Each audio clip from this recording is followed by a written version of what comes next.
Dazzle your visitors with scrumptious, freshly baked bread at your upcoming buffet. Our tutorial swiftly guides you through the intricacies of baking impeccable bread with crunchy shells and fluffy insides, a surefire way to keep everyone returning for more helpings. First things first, picking the perfect flour for your bread is crucial. High-protein flours are the go-to options for achieving that ideal crust and crumb. Bread flour, with its high protein content, fosters excellent gluten development, resulting in a chewy and substantial structure.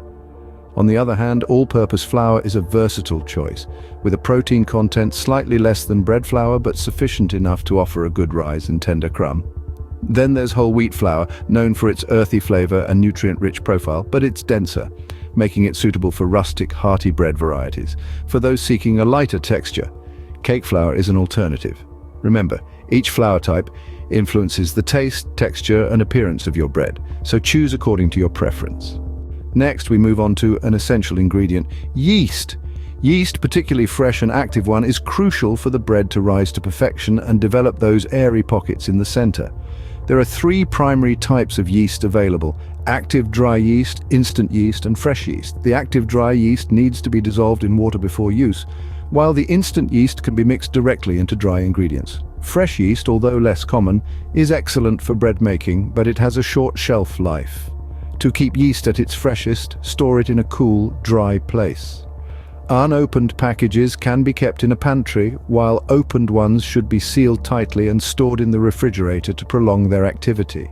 Now we'll move on to the crucial step of kneading the dough.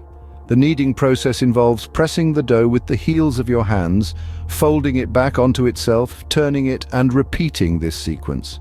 This action should be performed with a certain rhythmic, rocking motion.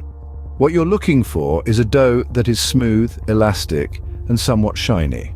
Achieving this texture is key in ensuring that your bread has the right structure when baked. This process typically takes about 10 to 15 minutes, depending on the type of flour and the amount of dough you're working with.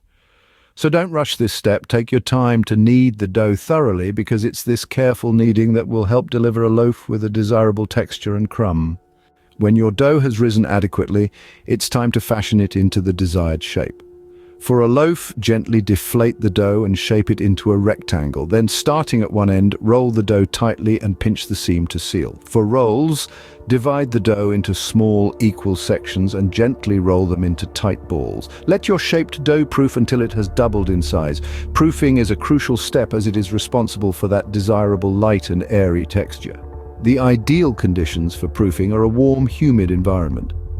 Typically, an area with a temperature between 75 to 85 degrees Fahrenheit and a humidity of about 70% is best. You can achieve this by placing a bowl of warm water alongside your dough in a turned-off oven. This will ensure your dough rises perfectly, giving it that desirable, fluffy texture when baked. Finally, bake your bread at a high temperature to achieve that perfect, crisp crust. Typically, we suggest a preheated oven at about 475 degrees Fahrenheit. The ideal cooking time for an average loaf is about 30 minutes. During this time, your bread will rise and develop a golden brown crust. However, the crust color alone does not indicate doneness. To confirm if your bread is done, tap the bottom of the loaf. If it sounds hollow, your bread is ready. And there you have it. With these additional baking tips, your buffet will now surely impress your guests even more. If you enjoyed learning these baking techniques, we have even more to offer. Emma, who has been passionately sharing her culinary wisdom in these videos, has an entire book collection titled Catering Creatively. This collection delves deeper into the art of event catering, from selecting the right ingredients to creating the perfect ambience. You'll find more tips, tricks, and recipes to elevate your culinary game and impress your guests at every event. Catering Creatively is available on Amazon. Don't miss out on this opportunity to learn from the best in the industry. Expand your culinary horizons with Emma's Catering Creatively and bake your way to perfection.